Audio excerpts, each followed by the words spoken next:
Well, hello and welcome back, my friend. Man, today I'm here with Michael Jaquith. Michael is another podcast host, but he's also a men's coach.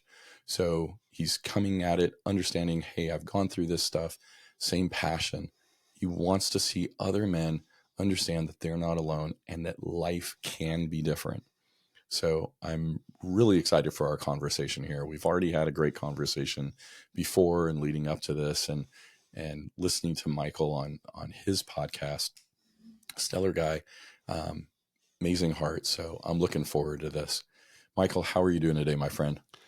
Mike, I am doing amazing. God is good. The opportunity to be here with a smiling face like yours and hopefully one person who needs to hear this message. I could not ask for more for a beautiful day like today. Glad to hear it. Thank you, my friend. Well, let's start off, Michael. What does life look like for you today on the professional side of life? So on the professional side of life right now, I have the world's best job because here's what I get to do. I get to take men who are stuck somewhere in their life. Maybe they're addicted to pornography. Maybe they don't know how to take care of their wife and their wife's very angry.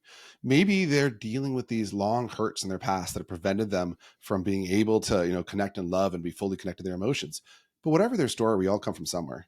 And I get the opportunity to walk next to them side by side and go through that journey of healing. And I have to be totally clear, it's not me. The magic sauce is not in Michael. The magic sauce comes from above. But just the ability to sit there and watch as the miracles unfold is so amazing. And coming from my background, I have a PhD in chemistry, thought I was going to be an engineer for the rest of my life. What a radical change. And it shows that God always has something better planned for us. Yeah, absolutely.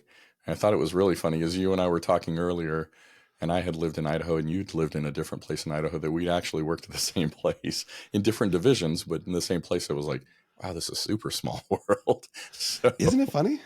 it is. It's one of those of like, what? Wait, no, serious? So yeah. Well, let's jump over to the personal side of life. What does that look like for you today? So I am married. I have 6 children. And I can honestly say that had you asked me 10 years ago, I would never have guessed I'd be living where I live now. I live up in the northern Idaho Panhandle. It's getting dark, but right now, about that direction, about 10 miles, is this amazing downhill ski resort. And at the time of recording here in mid-November, we just got our first 9 inches of snow dumped on the mountain. So everyone's eagerly holding their breath for when the slopes open up. And of my 6 children, 3 are old enough already to go skiing, and they're all already on the Black Diamonds. Oh my goodness, my heart sometimes when they go racing down, like, you're supposed to go sides, boop, boop, boop. They're like, hey, Dad, watch this. I'm like, don't die. Your mother will never let me back in the house. And so it's such a blessing. We live in an older home here. We have 5 acres, and there's always challenges. There are always challenges. No matter how far we make it, I look at how far I've come and how different the childhood my children are experiencing is from what I experienced growing up, but there's still challenges. At this moment right now, my mother and her husband are visiting us, and it's interesting for me to see, and this really kind of maybe answers that question, how happy my mother is for the life my children are experiencing compared to what she knows that we went through when we were younger, and that is such a blessing. Yeah, it's night and day, man. And I mean, even speaking from the place that I'm at, right? I'm at 52. My kids are all 29 to 22, 3 grandchildren. I am grateful to see the relationship because of the changes that I made, the healing I went through, that I have a relationship with my children and my grandchildren. And, it's one of those, does it always have that ending? No, not necessarily. But I'm grateful for the opportunity to be there, which if I had said no, Michael, that never would have happened. I would have been on the outside. Yeah. And it's like, is the risk worth it? Absolutely, 100 times over. So yeah, I can imagine how ecstatic your mom is seeing how different things are for you guys. Right now, my oldest is 12, so my kids go from 4 to 12. We did 6 kids in 8 years, which, by the way, I do not recommend that, as there's some stress involved with that timing, but as all things, as God wills, and as I stumble through. And my oldest was still little, but learning and absorbing when I still was really struggling with anger.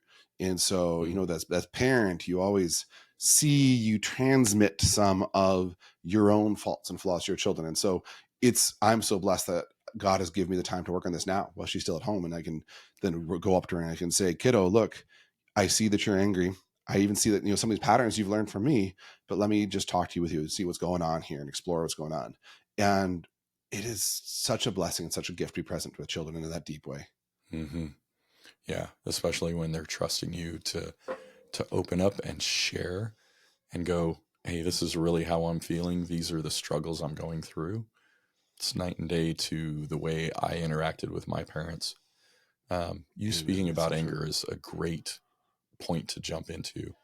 Um, how how did you experience anger? Like, how did it show up in your life that your kids got to see it, and now they're getting to see you um, not engaging in that way? Like, how did it first start out, and then how did you move out of it? Well, I really need to set the stage a little bit here and kind of tell you a bit where I came from. So I grew up in very northern Michigan, and it was a relatively poor family. And my dad was the sort of guy that was not ready to get married. The only reason he got married is because after I was conceived, and the idea of aborting me was rejected, which was a discussion topic they've told me about. His dad said, "Well, then you're marrying the girl, so go marry her." And it was not a great start. My dad was extremely violent, broken bones, bruises, had to be explained away to school authorities, yelling. I remember a couple times wrenches coming flying at my face, and it was a very, very scary, terrifying place to live. And it got worse when I was in sixth grade and discovered that my dad had been doing things to my younger sister for some time. And not going into any details, of course, but it's the sort of thing that in a small community, everybody knows what's going on. And so here I am, I don't really have a loving father image. And when this is discovered, my dad goes to jail for 10 years. And now all of a sudden, I don't have a dad. And my mom has no degree, no job, no way of providing income. My dad was the sole income for the family. He's gone out of the picture. And it just starts to sink in that, shoot, we're in a rough spot. And even that, because I've got all this hurt coming in.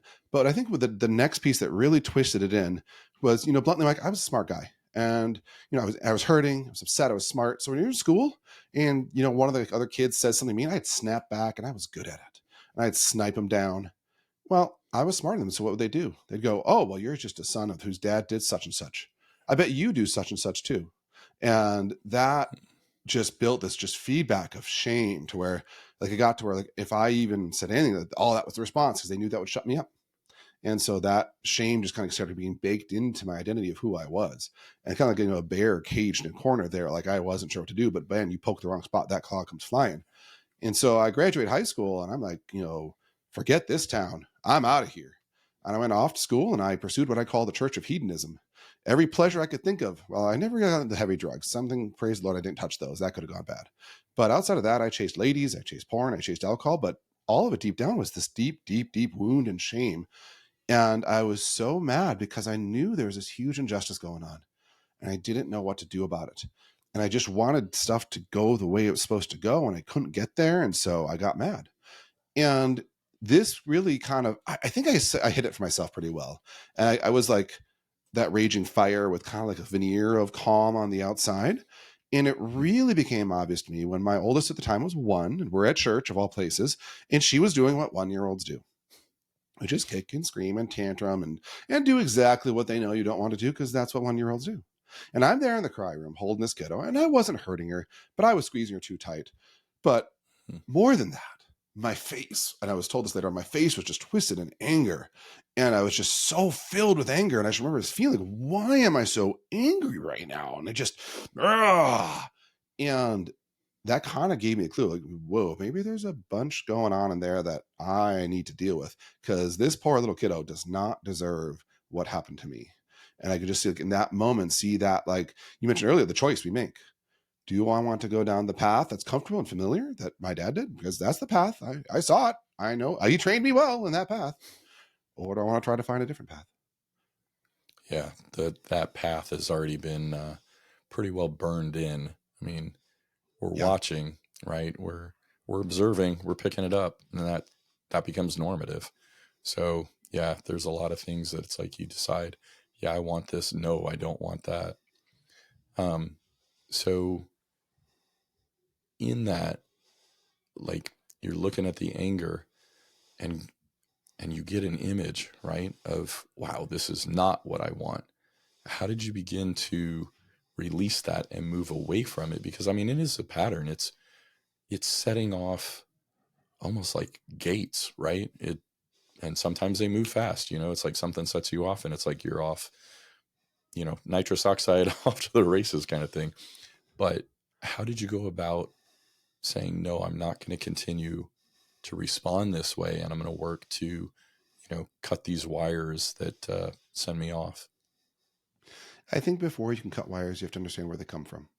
And it wasn't easy. This was not quick for me.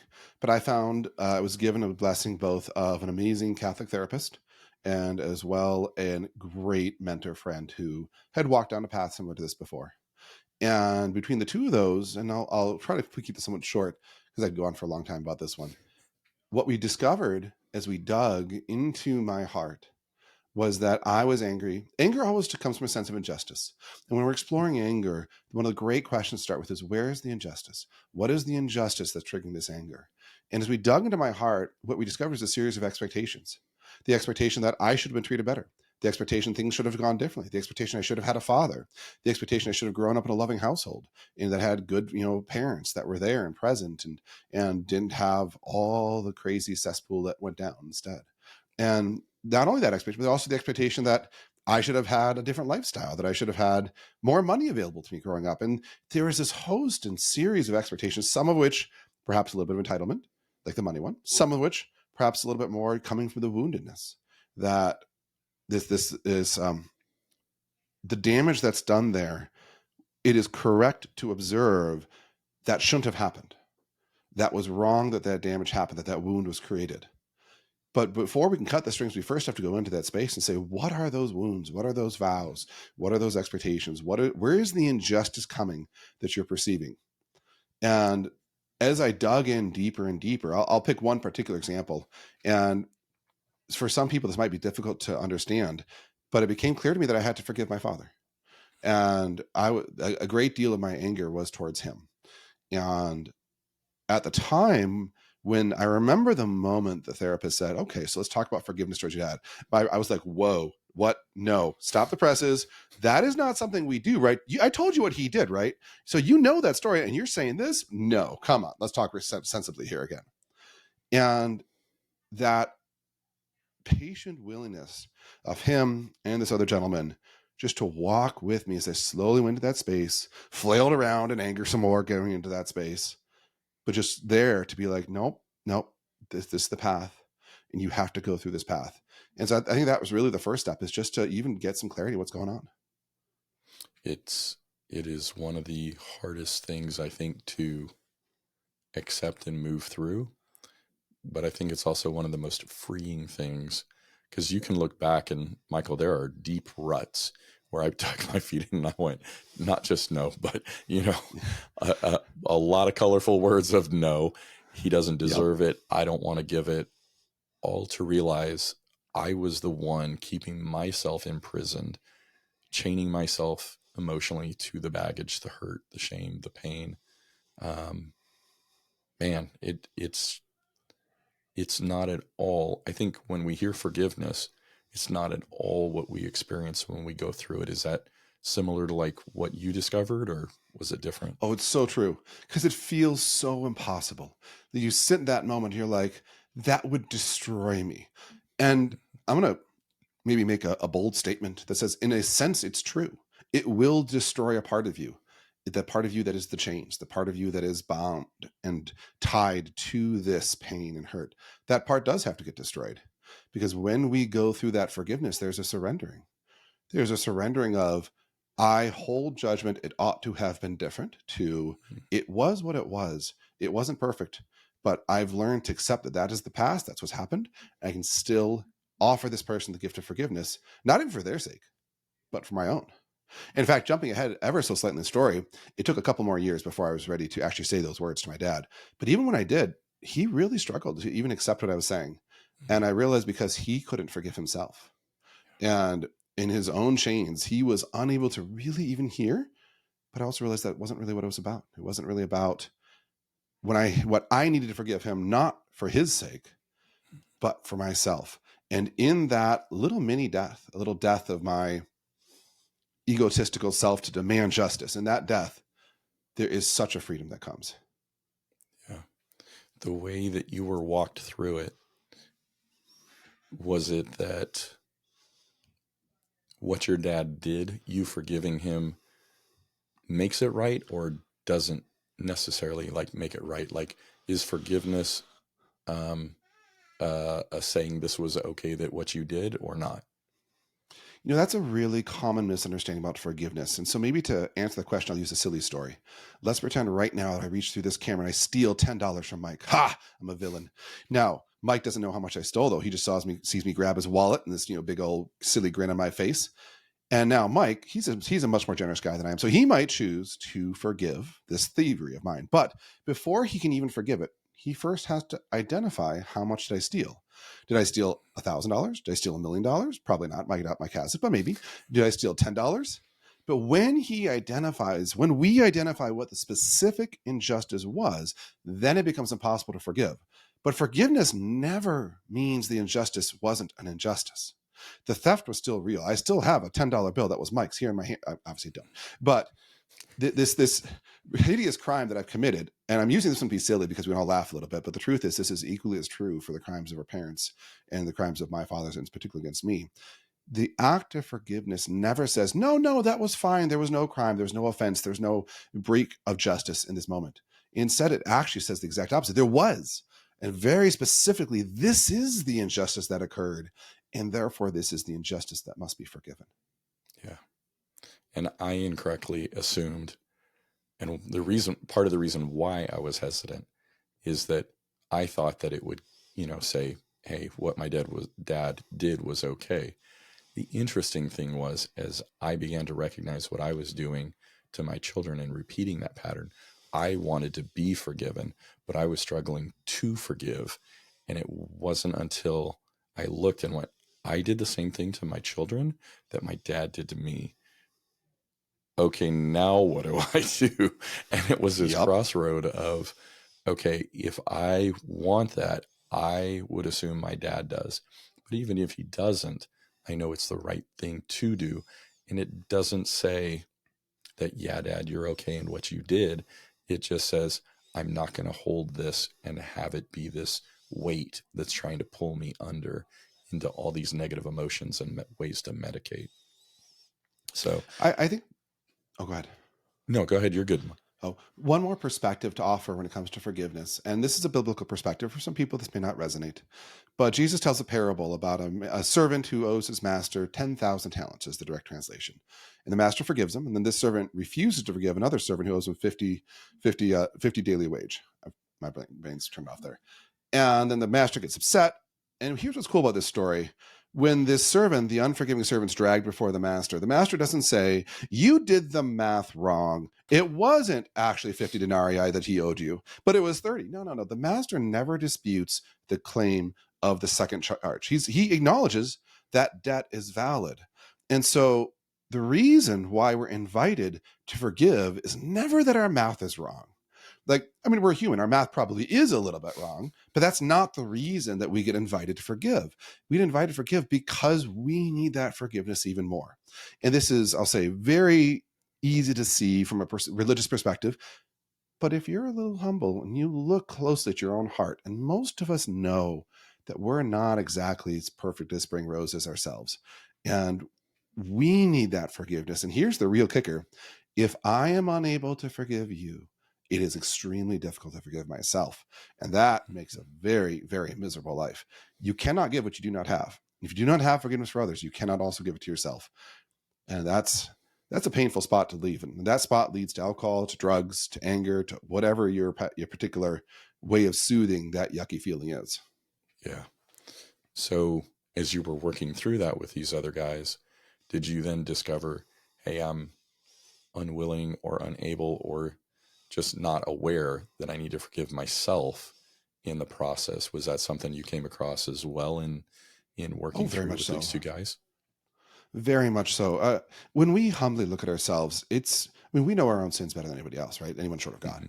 Mm-hmm. And so let me put a few things out there. When I went to college, I drank like a fish. I chased some ladies. I wasn't always the most honest and integrity individual. Like, there are some choices I made that were not kind. Then on top of that, even inside my own marriage, this sounds crazy, but it is possible within marriage to lust after your own wife, to diminish her to something to be used. And then at that, even as you said as well, it's particularly painful, I think, as a father, when we see ourselves hurting our children in the same way that our fathers hurt us. And all of that disgust and loathing and shame that had built up inside and back of me for years towards my father suddenly pivoted and pointed the finger right at me. Mm. And that was a rough spot, because that's a hard self-forgiveness to do too. So how did you work through that once you realized, hey, I need to forgive myself for what I've done? How did you begin working, through that process? The honest answer is poorly. It took some time. But I think men heal in the presence of other men. There's a certain nature of the dynamic of the relationship between a man and a woman, which doesn't allow the particular type of vulnerability in a man that's necessary to have this deepest level of healing. And so we men, if we don't have another man in our lives that we just completely trust and can say, I can share my yuckiest, darkest, dirtiest bits with this other guy, and he's going to sit there and he's going to listen. He might dope slap me up the head if I'm not trying hard enough, but he's going to have my back, and he's going to be able to be there and to stick with me. And that's what it took. It took, I'll use a few specifics. One of the things that my therapist had me do is he said, I want you to write a letter to your father, but you're not going to deliver it. Or at least you don't have to. I said, well, that's silly. Why do I do that? And I did the exercise, and I discovered a lot of what I needed to say to him, I also needed to say to myself. And so that was one of the exercises he went through with me next. But just having someone there to walk through and say things like, yeah, it's natural to have a feeling like this. That's normal. That doesn't mean you're broken. Yeah, that feeling is going to lead to this space. And yeah, it's normal to have that feeling come from this place. And it's okay that you're having these feelings and these thoughts. We're going to work on that, but that doesn't mean you're broken forever. One of the images that was given to me that was really, really helpful. Slight story. Here we are in America, or at least in most of the first world. If I have something that breaks, I have a lovely little pen right here. If the pen breaks, what do I do with it? I throw it away. The store. Yeah, I just toss it. And this is our mentality. Broken stuff, throw it away. This is really toxic when we say, oh no, I'm broken. What do? Oh, throw myself away. What does God do with broken things? Have you ever broken a bone? Oh yeah, 4 of them. So there you go. So if you ever look at an MRI scan for a bone, did you know that there's actually more bone mass present after it's healed than it was initially? Yeah, it's stronger. Everything around it will break. Exactly. That's what God does when we break too, is God can come in, and there's such a comfort with the notion that the fact that something broke inside me doesn't mean I need to be thrown away, but that God can actually come in and build it to be stronger than it was initially. Yeah, just like we broke our arm, we're not broken. Something is broken, but it's not us at our core. No less than, hey, I broke my arm. I need to be taken out. It's like, yeah, don't take me out behind the shed and put me out to the pasture yet. Hey, there's ways to fix it, right? So, exactly. Well, let's jump ahead. The one thing that I wanted to talk about as well, you had jumped out of corporate and went into entrepreneurship. And whether it's being laid off, making a transition like you did, retiring, whatever the case may be, when we leave, our career, our job, we'll have an identity, and that job and what we've done can be the identity. How did you go about when you made that change? Did you struggle with your identity, or were you already rock solid? And how did you navigate that time frame, that change? So I was blessed. God didn't ask that challenge of me too early on. It still was very, very difficult. And I think the identity is exactly the right word. I sometimes call this performance mentality or performance identity. You're in high school, you're on the soccer team. There's that critical moment, the ball's passed to you, you swing your foot, and one of two things is about to happen. That kick's going to go into the net, in which case you get carried home on the arms and shoulders of your fellow team members, or it misses and you go home by yourself and are lonely. All that matters is, did the ball make it in the net or not? And it's so easy as men to choose that as our basis of identity. And I for sure had done that as well. Let me perhaps share a few details about what was going on for me at the time. So I mentioned I grew up very poor. And in psychology terms, I had made what we call a vow. And the vow is something like, I swear I will never be poor. Now, here's what's funny about these things. They sound so good. Oh, that's great. Michael won't be poor. How wonderful. But what this does, though, is this twists our perception of the world. And it starts this little background process going that affects our decisions so that we start sacrificing other things to never be poor. And when that moment came that I really discerned God was calling me to leave, I mean, I fought this thing for months. Like, I'd love to say this was a graceful, smooth transition, but I was so grumpy about this. And I was like, no, I don't want to go do that, Lord. That's dumb. I have this beautiful job, 6-figure income, all the benefits. Like, I had it was a nice setup that I had going on there. And I was going to be leaving for something that was 4 digits worth of income, maybe, and way more hours worth of working, way more stress. And God, why would you want me to do that? But on the deeper level, it's that I had sworn I would always have money. That's why I got my PhD in chemistry. That's why I went off to school in the first place. I don't want to be in that situation anymore. And so I think for me, one of the biggest challenges was coming in that confrontation that I had made that vow, that I had made that unholy promise to say, this is what my life will be. This is who I will be. And to realize there was something left without that there. Mm-hmm. And I think sometimes the only way that some of us men can really, maybe there's men who handle this better, but at least in my case, the only way I could have really gotten there was for God just to rip it away like a Band-Aid. And for him to say, okay, Michael, you think your identity is how much money you make in your corporate security, blah, blah, blah. Rip. You want to see it's not true? Here you go.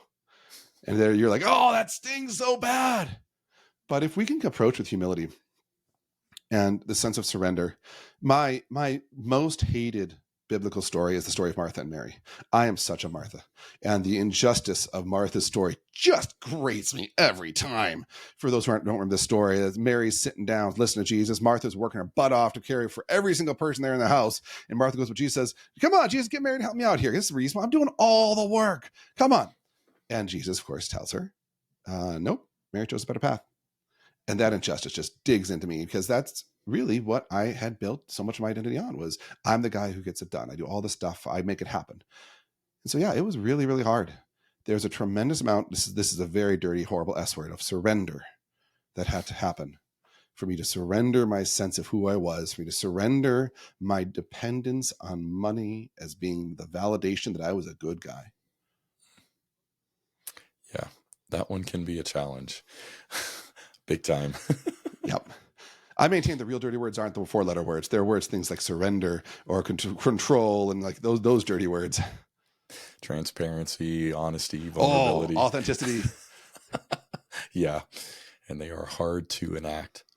Well, so this isn't something that we had talked about before, but what I'm wondering, so you talked about how when your dad, in your dad going to jail for 10 years, left you wondering, what is a man, right? And you and I both were at a point now we're able to look back and go, I did not start off as well as I would have liked. How have you, in your marriage, you're going along as the husband, how have you learned to step into that role where it's like you're supporting your wife, you're able to come alongside of her and hear her in a way like you wouldn't have before, right? Because you didn't grow up seeing that. So how have you learned to step into that role, into those shoes when it wasn't an example set before you? I'll be blunt and say by screwing it up a lot and having good mentors and good inspiration and good books come into my life to help out. But you're spot on. When I left the house, I thought a man was a guy who'd go out and fornicate with as many women as possible, drink until he could barely see straight, and do the same thing the next day. That's what a man did. That's what I learned growing up, right? And that ties in perfectly because there's 2, I'll say, commonly approved masculine emotions: anger and lust. Those ones you can express, he's a man. But obviously those ones that don't get you anywhere. And I tried. I chased that lifestyle hard. I did. Probably took a few years off my life with those attempts. But as I got married, as I was married and started, raising this family, things started happening, things that didn't make sense. And I would notice that my wife would say things, for example, and I'd listen to those things. I'm like, what? That makes no sense. Why would those words come out of that woman's mouth? And let me give you a pro tip right now for every man listening. If you take nothing else from this episode, this one sentence may change your life. When your wife speaks words, they have nothing to do with you. Even if your name is in those words, they have only to do with what she is feeling. And the words will come out with sometimes the most fanciful stories and fanciful claims, and dare I even use the word accusations. But understand that really has nothing to do with you. It has only to do with how she is feeling in that moment. And when a man has the strength to stand there and let the tidal wave of words, some of which have some pretty mighty sharp swords on them, wash over him and remain calm and grounded and loving, that is the power of a man that I never saw growing up. And when I remember when I was first challenged with that, and there was another man I respect, yet another mentor, who gave me that challenge. And I won't use the word. I said to him, I said, that's impossible. That's crazy. And I still struggle with this. I think all men do. But I can tell you in those moments when I do, and I think, it's really important too for us men to realize that nobody gets anything perfectly the first time. Like the natural progression, like if you think about watching your kiddos learn how to walk, right? They face plant so many times, and you cheer them on because they're cute and they are kind of bouncy, right? But here's you're a husband with a wife that's upset, and you're trying to learn how to walk and stand strong in the onslaught of her words, and you're in a face plant. It hurts a lot more, and you have to pick yourself up anyways and say, okay, that one didn't work. Let's try again. And a lot of repeat, a lot of forgiveness on part of my wife. That's a big key to it too. I'm very blessed that way. But I don't know if that answers the question or not. Yeah. So if you were talking to me and you're like, Mike, I'm not seeing you be consistent with your wife, right? You say you want to do this, but yet this is what you're doing. How would you encourage me to change from what I saw, where, my mother was very manipulative. My dad was passive, barely present, but they knew how to work off of each other, right? I mean, that's pretty common. Yeah, it is. But as I'm stepping in and I'm repeating, unfortunately, like what I saw, how would you come alongside of me and go, hey, Mike, this isn't working what you're doing, to change my behavior and get out of that track, that pattern? I would actually start by ever so gently exploring, do you believe it's even possible for you to become this man that you want to be? Because let me be real blunt, a lot of us don't believe it's possible. I worked with a lot of guys, a lot of extremely successful guys, big incomes, big corporate, whatever. And deep down, they still think that they are a failure as a man and they can never live up to that goal. And so here's what's so sneaky about that sentence, that thought. It's partly true. It is partly true. And we have to be willing to sit and look at the way in which it is partly true if we're going to move forward. And I would ask you, when you look at that part of yourself and you see intrinsically, you, Mike, like me, you're a sinner, you're not perfect, there will always be a piece of you that will fall short. Can you still love yourself knowing that piece exists, knowing you will be unable to live up to that ideal? And most men are unwilling to sit in this space, to look at the part of themselves that will always fail, and then to really be accepting and even loving of that part of themselves. And if we cannot do that, if we cannot give love to ourselves there, you cannot give love to your wife in the other ways you need to as well. You cannot give what you do not have. And the next thing I would do is I would say, if you're able to sit there and to look at that piece and know it's not perfect and that's okay, and that's the raw material God gets to work with, and then to say, and I'm going to surrender my expectations that I have of myself and just simply live in this moment right now. How do I do my best in this moment to do one step better? And maybe I will face plant and get up like that little toddler and try again. Maybe to put the left foot a little bit differently this time. Oh, I face plant. That wasn't it either. Maybe I shouldn't try to step with my left foot twice. That might be a good idea too, eh? And again, I choose these examples that are silly to laugh at, but the truth is it's equally as true and equally as failure prone for us trying to move into these spaces that we have no idea what to do. Like imagine a toddler trying to learn to walk with a blindfold on, or even give him an inner ear disease who has no sense of equilibrium. It'd be super hard. And that's kind of a better analogy to what we're trying to do here as men.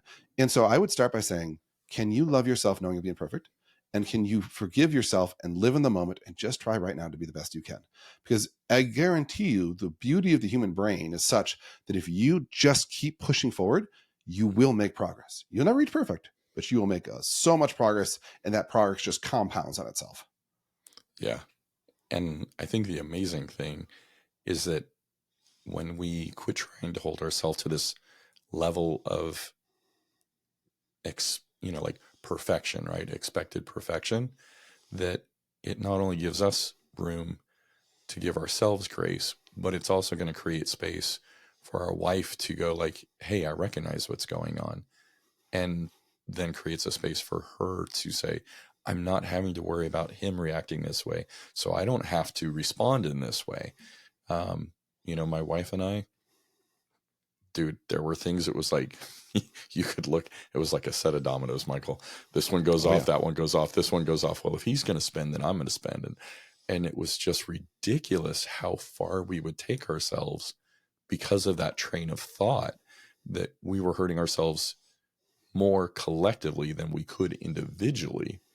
And it's, I don't know, the other thing is giving ourselves continued grace, because I don't know about you, it's almost like playing golf, right? If I have you come in and coach me in golfing, it's like, hey, Mike, you need to do this with your arms. It's not just my arms I have to worry about. I got my hips, my knees, my ankles, my head. Where am I looking? And so as one thing gets fixed, something else is going to show up. It's like, hey, you're hooking the ball. Okay, change this. Now you're slicing the ball.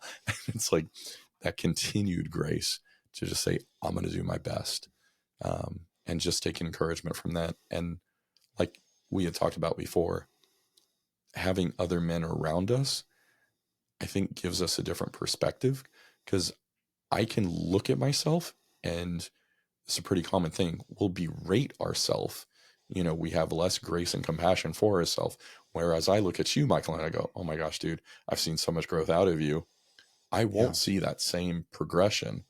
And so having other men gives us that opportunity to have somebody with a true, like, unaltered perspective of where's the growth, where are the opportunities, and just come alongside and encourage each other, because it's like, you may have stuff that I don't struggle with, but we together, it's almost like a three-legged race, right? We can go further together than we can alone. So yeah, but it's like you said, sitting and allowing ourselves to be introspective and think about things and be uncomfortable with it. I think, I don't know about you, for me, I avoided uncomfortability, like pain. It was like, nope, other way. Was that the same thing for you? Oh yeah, I think that's true for everyone. It takes a special sort of gut intensity to be able to look down discomfort and say, yeah, bring it on. And even when we get good at that physically, because there are some guys who like lean into that physical pain. Oh, feel the burn at the gym, whatever it is. Like for different guys, even those guys I find are still extremely avoidant when it comes to dealing with emotional pain. And most men are not trained at all to deal with emotional pain. We don't know what to do with it. We sit there and it seems overwhelming. It seems like a dragon we cannot slay. And so, of course, we're going to run from it. Like, dude, if a real life dragon popped up outside my house right now, like, I don't know. Like, I live in Northern Idaho. I've got a gun. I don't know if a gun even works in a dragon, man. Like, I think I'm just taking my family running. Like, I don't think I'm going to face a real life dragon, right? Like, that's just not a good call. And it feels that intimidating as guys to face some of these emotional, painful situations. And one of the funniest, what most consistent emotional pains that men are afraid to face is when their wife is upset, because it feels like we failed as a husband. And that sense of failure, we talked about this earlier as identity, that sense of failure in one of our fundamental, most important identities is just overwhelming. And guys will run every way to try to avoid that. Yeah, it's crazy. I mean, that's one of those things that'll give you a little encouragement in the backside. It's like cattle prod. Yeah. And so from that, how have you built up that muscle to sit and be in that uncomfortable spot and be introspective and go, hey, this is what I'm seeing, and this is not where I want to be? How did you build up that muscle to stay in that place to look for what does need to be changed and isn't working right now?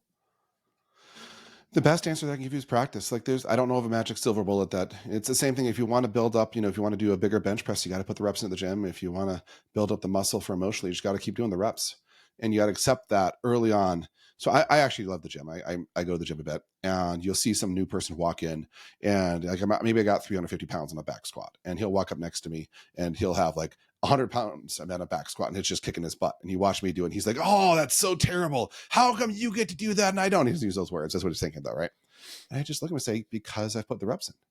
And you just got to keep putting the reps in, keep showing up, deal with the discomfort. It's going to hurt. Sometimes you're going to fail. Sometimes you got to drop the stinking bar and jump out of the lift. Like that's life. You got to put the reps in. And sometimes you're going to try to stand in your wife's anger and frustration and yucky feelings, and you're going to lose it. And you're going to say, "Oh, I didn't hold it together that time." Ask for her for forgiveness. Give forgiveness to yourself. Get up and try again. And you got to put the reps in. Yeah, we're coming back to that whole thing of grace and forgiveness for ourselves. Yep. That's a consistent theme, Michael. I don't get it. So are you saying that I really need to practice on that? Oh, grace and forgiveness, man. This sounds so silly, but you cannot give what you do not have. And I guarantee you, as a man of the household, your wife and your family and your children, that's a little redundant, are desperate for your blessing of approval and your forgiveness and the grace you can offer them. They're desperate for it because you have a very special power as the man of the household over them to give that to them. And if you cannot give it to yourself first, you're not going to be as effective giving to them as you need to be. Well, and I think we can look at ourselves, Michael. Like neither of us had that father that played that role to give us that blessing to say, yes, I approve of you. You're validating us as men. We know the hurt that it leaves, right? It's not like, oh, I had a paper cut 3 hours later, it's gone. It's like, no, it's present. It continues to be present. It's that same thing. They're looking at it, and it's a little different perspective, but we know the power because we haven't had that present in our life. So the absence of it is a reflection. You know what I mean? Like it tells you how much power that carries. Amen. I want to go one step a little bit further on that thought there too. And even when we drop the bar, even there's an opportunity for men's healing. Let me share a quick story. So my second, she might have ADHD. We're trying to figure that out, but she's certainly not attentive, at least. And the other day, I'm not going to share what she was doing. She was not being attentive. And after enough periods of not being attentive, my volume got pretty loud and I got harsh and I said things in a way that was not loving and kind. And so I left the room. I knew I needed to calm down. And I came back in, 10, 15 minutes later. And I said, "Okay, kiddo, we got to talk. Dad just got too mad. He was too harsh on you. And I'm apologizing.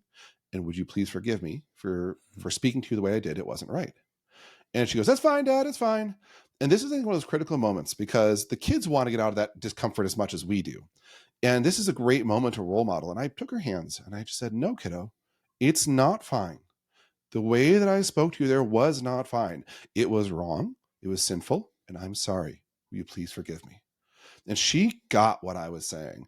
And in that moment there, I'd argue that's just as important as getting it right the first time because they're going to mess it up too. And they need to see, what do I do when I mess it up? How do I make it right? And I would encourage you, like when you're doing those reps and you do drop the bar or whatever, use that as an opportunity too, because you can bring healing and you can bring that same thing that we all desperate for, even into that moment. It takes humility. You're willing to get down on your knees and look at that, 8-year-old face and say those words and mean it, but it really is powerful. Absolutely, 100%.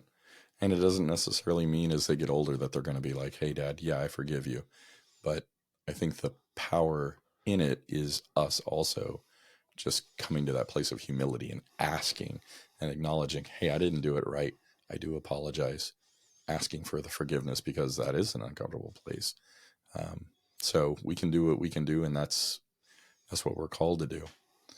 Yeah. Michael, thank you so much, my friend, for coming in, sharing like how you have transitioned out of things, how you're continuing to learn and grow, and that as uncomfortable as it can be, that introspection, that grace, the patience that we give ourselves, and the permission to keep trying is so powerful. And it's something I don't think many of us understand and have been told is available. So Yeah. I appreciate you coming in and speaking to that, my friend. How can men connect with you outside of the podcast?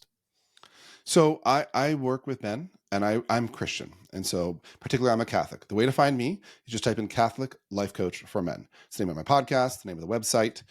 There's some fun little intro videos if you want to learn more about what I do on the website. Check them on out, Catholic Life Coach for Men, and you'll pull me right up.